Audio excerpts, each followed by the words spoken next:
शक्र उवाच शाकम्भर्यास्तु कवचं सर्वरक्षाकरं नृणां यन्न कस्यचिदाख्यातं तन्मे कथय षण्मुख। स्कन्द उवाच शक्रशाकम्भरी देव्या कवचं सिद्धिदायकं कथयामि महाभागः शृणु सर्वशुभावहम्।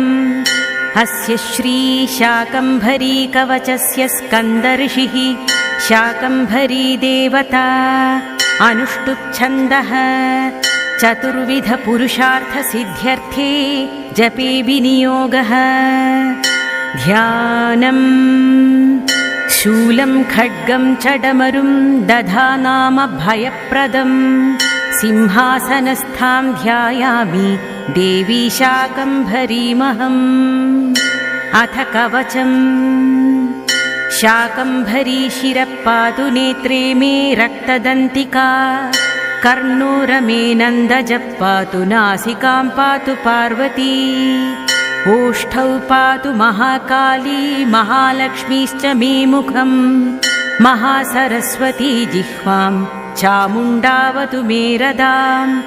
कालकण्ठसती कण्ठं भद्रकाली करद्वयम् हृदयं पातु कौमारी कुक्षिं मे पातु वैष्णवी नाभिं मेऽवतु वाराही ब्राह्मी पार्श्वे ममावतु पृष्ठं मे नारसिंही च योगीशा पातु मे कटिम् ऊरु मे पातु वामोरुर्जानुनी जगदम्बिका जङ्घे मे चण्डिकां पातु पादौ मे पातु शाम्भवी शिरः प्रभृति पादान्तं पातु मां सर्वमङ्गला रात्रौ पातु दिवा पातु त्रिसन्ध्यं पातु मां शिवा गच्छन्तं पातु तिष्ठन्तं शयानं पातु शूलिनी राजद्वारे च कान्तारे खड्गिनी पातु मां पथि सङ्ग्रामे सङ्कटे वादे नद्युत्तारे महावने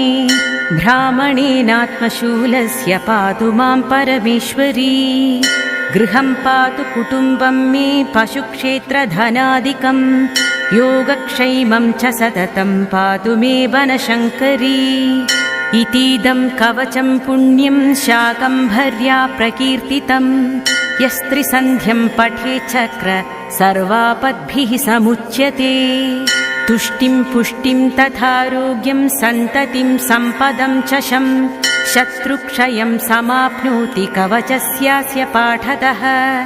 शाकिनी डाकिनी भूतबालग्रहमहाग्रहाः नश्यन्ति दर्शनात्रस्ता कवचं पठतस्त्विदम् सर्वत्र जयमाप्नोति धनलाभं च पुष्कलम् विद्यां वाक्पटुतां चापि शाकम्भर्या प्रसादतः आवर्तनसहस्रेण कवचस्यास्य वासव यद्यत् कामयते भीष्टं तत्सर्वं प्राप्नुयात् ध्रुवम्।